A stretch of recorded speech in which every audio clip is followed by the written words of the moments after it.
তোমরা রাত্রে ঘুমোতে যাওয়ার আগে আর সকালে ঘুম থেকে উঠে অবশ্যই ভগবান শ্রীকৃষ্ণের বাণী শোনো, এতে তোমার জীবন বদলে যাবে। চলো আর কোনো দেরি না করে সেই পবিত্র বাণী শুনি। শ্রীমদ্ ভগবত গীতাকে নিয়ে বলা হয়েছে একং শাস্ত্রং দেবকী পুত্র গীতম, অর্থাৎ একমাত্র সেই শাস্ত্র যার গায়ন স্বয়ং ভগবান শ্রীকৃষ্ণের মুখ নিঃসৃত বাণী থেকে হয়েছে, তাই শ্রীমদ্ ভগবত গীতা। যখন মহাভারতের যুদ্ধক্ষেত্র কুরুক্ষেত্রে অর্জুন অস্ত্র তুলে নিতে দ্বিধাগ্রস্ত হয়ে পড়েছিলেন, তখন ভগবান শ্রীকৃষ্ণ নিজ মুখে যে শাস্ত্রের গীত গেয়েছিলেন, সেই মহাদিব্য উপদেশই শ্রীমদ্ ভগবত গীতা নামে পরিচিত। এর মাহাত্ম্য অপার, অপরিমেয়। এর প্রকৃত মাহাত্ম্য কেউই পুরোপুরি বর্ণনা করতে পারে না। শেষ, মহেশ, গণেশ পর্যন্ত এর সমস্ত গুণগান সম্পূর্ণরূপে প্রকাশ করতে পারেন না। তাহলে আমরা সাধারণ মানুষ তো আরো সীমাবদ্ধ। এমন বলা হয়ে থাকে, যে ঘরে প্রতিদিন শ্রীমদ্ ভগবত গীতার পাঠ হয় কিংবা তা শোনা হয়, সেই ঘরে স্বয়ং শ্রীকৃষ্ণের আগমন ঘটে। এই গীতাকে পৃথিবীর প্রতিটি মানুষের পড়া ও বোঝা একান্ত প্রয়োজনীয়, যাতে তারা জীবনের সুখ, শান্তি ও সফলতা লাভ করতে পারে।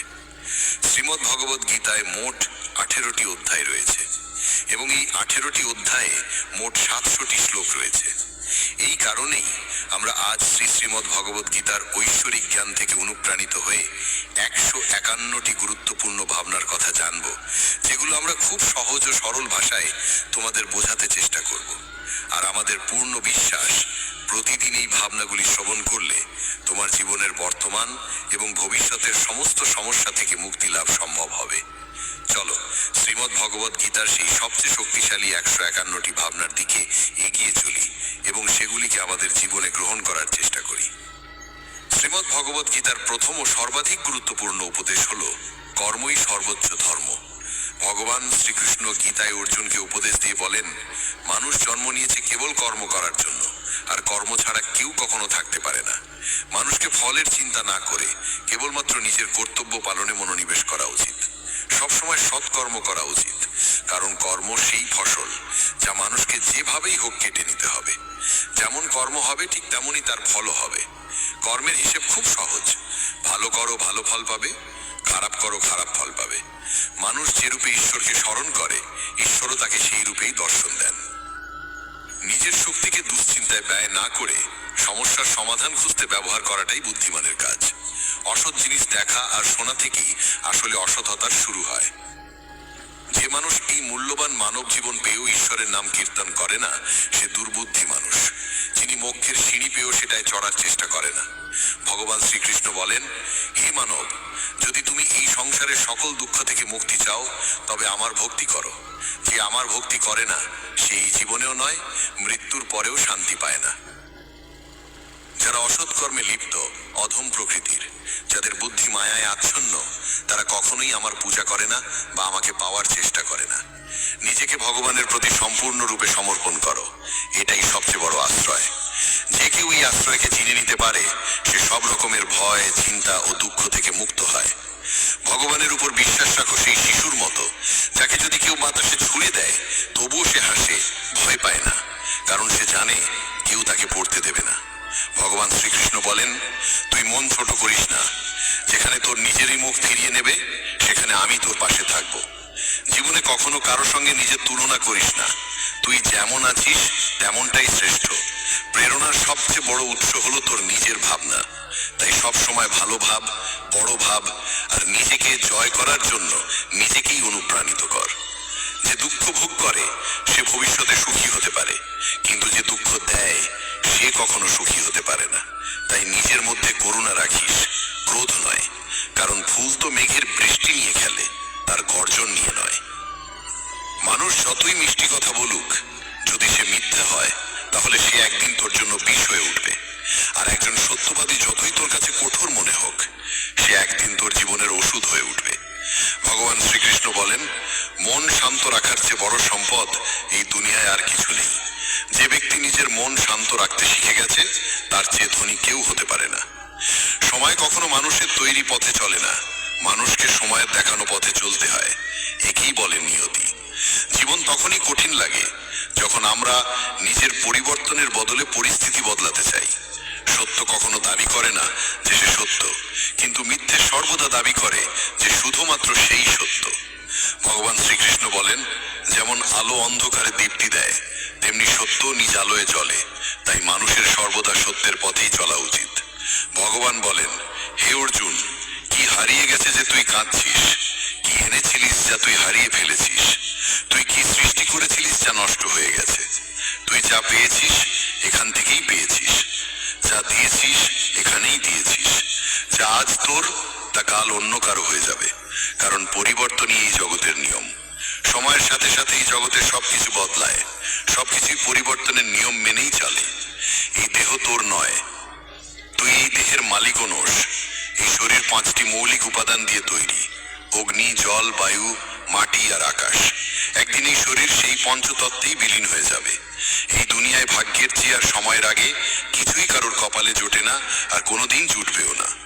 জীবনে নিজের বাক্য সংযম রাখা খুব জরুরি, কারণ কথার দ্বারা দেওয়া আঘাত কখনোই সহজে সারে না। কৃষ্ণ বলেন, ধর্মের জন্য যুদ্ধ করতে শেখো, অধর্মীর কাল হয়ে উঠতে শেখো, আর আপনজনের জন্য ত্যাগ করতে শেখো। সত্য সব সময় জলের উপর তেলের বিন্দুর মতো। যতই মিথ্যের জল ঢালা হোক না কেন, তা সব সময় ওপরে ভেসে থাকে। সজ্জন মানুষের উচিত সদা উত্তম আচরণ করা, কারণ সাধারণ মানুষ তাদের পথচিহ্ন অনুসরণ করেই নিজের পথ খোঁজে। যদি কারোর ভালো করতে না পারো, তাহলে খারাপও করো না, কারণ এই দুনিয়া দুর্বল হতে পারে, কিন্তু যিনি এই দুনিয়া তৈরি করেছেন তিনি নন। যে ব্যক্তি শ্রীমদ্ ভগবত গীতা পড়ে এবং সেই অনুযায়ী জীবন পরিচালনা করে, তার সমস্ত পাপের প্রভাব মুছে যায়। জীবনে আমরা কতটা সঠিক আর কতটা ভুল, একথা কেবল দুইজন জানে। এক তো সেই পরমাত্মা, আর দুই আমাদের নিজ অন্তরাত্মা। মৃত্যু একটি অটল সত্য, যা কখনোই পরিবর্তন করা যায় না। এই জগৎ সৃষ্টির আদিকাল থেকেই জন্ম মৃত্যুর চক্র চলে আসছে। যেমন একজন মানুষ পুরনো পোশাক ছেড়ে নতুন পোশাক পরিধান করে, তেমনি আত্মাও পুরনো ও নিরর্থক দেহ ত্যাগ করে নতুন দেহ ধারণ করে। এটাই প্রকৃতির নিয়ম। এই সত্যকে গ্রহণ করে ভয়মুক্ত হয়ে বর্তমানকে পূর্ণভাবে বাঁচতে শেখা উচিত। জ্ঞানী মানুষ কখনো মৃতের জন্য শোক করেন না, আবার জীবিতের জন্য শোক করেন না, কারণ তারা জানেন যে চলে গেছে সে আবার ফিরে আসবে, এবং যে আজ আছে একদিন সেও চলে যাবে। শ্রীকৃষ্ণ বলেন, জীবনে যদি কখনো সুযোগ আসে, তবে কাউকে সহায়তা করতে সারথি হও, স্বার্থপর নয়। যেমন একটি প্রদীপ নিজের আলো কম না করেও হাজারো প্রদীপ জ্বালাতে পারে, তেমনি আনন্দ ভাগ করলে তা কখনো কমে না। যার হৃদয় ধর্মে পরিপূর্ণ, সে ধর্মের উপদেশ দেয়, আর যে অধর্মে ডুবে থাকে তার উপদেশও অধর্মের হয়। মানুষ দুঃখী হয় এই কারণে নয় যে সে ঈশ্বরে বিশ্বাস করে না, বরং সে ঈশ্বরের কথা শোনে না বলেই দুঃখ পায়। সময় হলে সকল কিছুই মানুষকে প্রাপ্ত হয়, কিন্তু সময়ের আগে কিছু পেতে চাওয়াই দুঃখের মূল কারণ। ক্রোধ হলো সেই দরজা যা মানুষকে নরকের পথে নিয়ে যায়। ক্রোধ মানুষের চিত্তকে অশান্ত করে তোলে, এবং সেই অস্থিরতায় সে নিজেকেই ক্ষতিগ্রস্ত করে ফেলে। শ্রীকৃষ্ণ বলেন, যতই রাগ আসুক না কেন, ক্রোধ থেকে বিরত থাকা উচিত। নিজের মনে শান্ত থাকার চেষ্টা করতে হবে। এই জগতে কেউই নিজে থেকে মহান নয়, তার কর্মই তাকে মহান করে তোলে। সঠিক কর্ম মানে এমন ফল নয় যা সব সময় শুভ হয়, বরং সঠিক কর্ম সেই যার উদ্দেশ্য কখনো অশুভ নয়। মানুষ সব সময় নিজের ভাগ্যকে দোষারোপ করে, অথচ সে জানে যে ভাগ্যের চেয়েও শ্রেষ্ঠ তার কর্ম, যা সে নিজে হাতে গড়ে নিতে পারে। আজ যা তোমার আছে তা কাল কারু ছিল, এবং পরশু আবার কারু হবে। তুমি এসেছিলে খালি হাতে, আবার ফিরে যাবে খালি হাতে। অতীতের জন্য দুঃখ করে লাভ কি? বর্তমানের জন্য অহংকার করে কি হবে? ভবিষ্যতের জন্য মোহ রেখেই বা কি হবে? বুদ্ধিমান ব্যক্তিকে ক্রোধ ও লোভ পরিত্যাগ করতে হয়, কারণ এগুলো আত্মার পতন ঘটায়। মানুষ হৃদয় থেকে যা দান করতে পারে তা হাত দিয়ে কখনো সম্ভব হয় না, আর যে কিছু না বলেও যা বলে দিতে পারে তা কখনো শব্দ দিয়ে বলা যায় না। মনকে নিয়ন্ত্রণে রাখা ভীষণ প্রয়োজন। মানুষের মন বায়ুর মতো চঞ্চল। এই মনই মানুষকে কামনা বাসনার পথে ভাসিয়ে নিয়ে যায়। তাই জীবনে সফল হতে হলে মনকে আয়ত্তে আনা আবশ্যক। মনকে নিয়ন্ত্রণে রাখলে মস্তিষ্কের শক্তি একাগ্র হয় এবং তা কাজের সফলতা এনে দেয়। গীতার মতে যে ব্যক্তি নিজের মনকে আয়ত্তে এনেছে সে মন থেকে উদ্ভূত অপ্রয়োজনীয় চিন্তা ও ইচ্ছা থেকেও মুক্ত থাকে এবং নিজের লক্ষ্যে সহজেই পৌঁছে যায়। কিন্তু যদি মনকে আয়ত্তে না আনো তবে এই মনই তোমার সবচেয়ে বড় শত্রুতে পরিণত হবে। কোনো মানুষ তার সময়ের আগে কিংবা ভাগ্যের বেশি কিছু পায় না, তবে তবুও চেষ্টা চালিয়ে যেতে হবে। সব সময় সন্দেহ করা মানুষ কখনোই শান্তি পায় না, তাই সন্দেহ থেকে বিরত থাকা প্রয়োজন। অতিরিক্ত সন্দেহে মনের শান্তি নষ্ট হয় এবং মানুষ বিভ্রান্ত হয়ে নিজের সম্পর্কগুলো ধ্বংস করে ফেলে। দেহের সৌন্দর্য মনকে আকর্ষণ করে, কিন্তু স্বভাবের সৌন্দর্য হৃদয়কে আকর্ষণ করে। তাই মানুষের স্বভাব সবসময় নির্মল হওয়া উচিত। ইতিহাস বলে গতকাল সুখ ছিল, বিজ্ঞান বলে আগামীকাল সুখ আসবে, কিন্তু ধর্ম বলে যদি মন সৎ আর হৃদয় পবিত্র হয় তবে প্রতিদিন সুখ থাকে।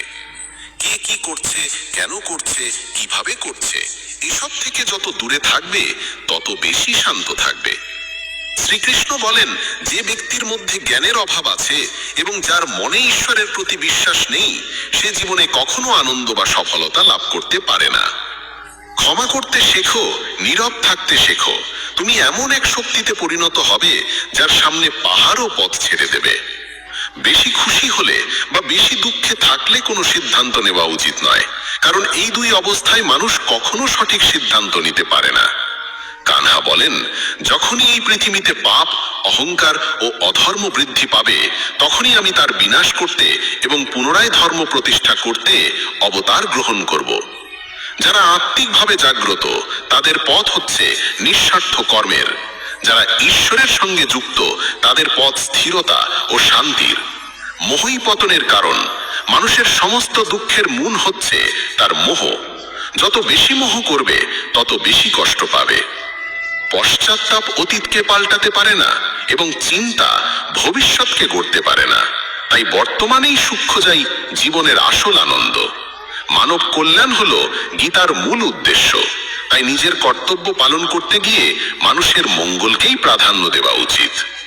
হে অর্জুন, যে ব্যক্তি আমার অলৌকিক জন্ম ও কর্মকে সত্যভাবে উপলব্ধি করে সে দেহত্যাগের পর পুনর্জন্ম নেয় না এবং আমার পরমধামে পৌঁছে যায়। যে ব্যক্তি সমস্ত ইচ্ছাকে ত্যাগ করে, সমস্ত আবেগ থেকে মুক্ত হয়ে যায়, সে অপার শান্তি লাভ করে। শ্রীকৃষ্ণ বলেন, যে তোমার পাশে থাকে তার পাশে থাকো, যে তোমাকে ঠকায় তাকে ছেড়ে দাও। যেখানে তোমার সম্মান নেই সেখানে কখনো যেও না, না হলে মানুষ তোমাকে দুর্বল এবং মূর্খ ভাববে। যেখানে বৃষ্টি নেই সেখানে ফসল শুকিয়ে যায়, আর যেখানে সংস্কার নেই সেখানে ভাগ্যও শুকিয়ে যায়। ঈশ্বর আমাদের যা কিছু দিয়েছেন সেটাই আমাদের জন্য যথেষ্ট এবং সেটাই চিরন্তন সত্য। সংযম, সদাচার, স্নেহ এবং সেবা, এই গুণগুলো সত্য সঙ্গ ছাড়া আসে না। ঈশ্বরের প্রতি প্রার্থনা মানুষকে পরিস্থিতি বা ভাগ্য বদলাবে কিনা সেটা নিশ্চিত নয়, কিন্তু সেই প্রার্থনা মানুষকে অন্তর থেকে বদলায়, তার চরিত্রে পরিবর্তন আনে। যে সমস্ত মানুষ বলে যে তাদের সময় নেই, প্রকৃতপক্ষে তাদের ঘনিষ্ঠ সম্পর্কের তালিকায় তোমার নামটাই নেই। কথা এতটাই মধুর হওয়া উচিত যাতে যদি কোনোদিন তা ফিরিয়ে নিতে হয় তবু কখনো তেতো না লাগে। নিজের মধ্যে সামান্য আত্মসম্মান থাকা প্রয়োজন, না হলে মানুষ তোমাকে সেখানেও দমন করার চেষ্টা করবে যেখানে তোমার অধিকার থাকা উচিত। যতক্ষণ না তুমি নিজেকে হার মানাও ততক্ষণ দুনিয়ার কোনো শক্তিই তোমায় হারাতে পারে না। নীরবতা হলো সবচেয়ে বড় জবাব, আর ক্ষমা করে দেওয়া হলো সবচেয়ে বড় শাস্তি। যে মানুষের মধ্যে ধৈর্যের শক্তি থাকে তার শক্তির কোনো তুলনা হয় না। আমাদের অহেতুক দুশ্চিন্তা আর মনের ভয় এমন এক রোগ যা আমাদের আত্মার শক্তিকে ছিন্ন ভিন্ন করে দেয়। মানুষকে জীবনের চ্যালেঞ্জ থেকে পালানো উচিত নয় এবং ভাগ্য বা ঈশ্বরের ইচ্ছাকে অজুহাত বানিয়ে চলা উচিত নয়। দুর্বল তুমি নও, তুমি তো সময়ের সন্তান, আর সময় কারোর এক জায়গায় থাকে না। তুমি শুধু তোমার কর্ম করে যাও। যে কখনো সংকট দেখেনি সে নিজের শক্তির আসল পরিচয় জানে না। যে মানুষ অন্যের কষ্ট বোঝে, যার মধ্যে দয়া আছে, যার হৃদয় ভালো, তাদের আবার জন্ম নিতে হয় না। কাউকে কিছু দিয়ে অহংকার করো না, কে জানে তুমি দিচ্ছ না, শুধু আগের জন্মের ঋণ শোধ করছো। অহংকারী মানুষের বংশ, ঐশ্বর্য আর মর্যাদা এই তিনটেই একে একে হারিয়ে যায়। বিশ্বাস না হলে কৌরব আর কংসের উদাহরণ দেখো। যদি কারো উপর বিশ্বাস করতে চাও তবে তার কথায় নয়, তার আচরণে নজর দাও।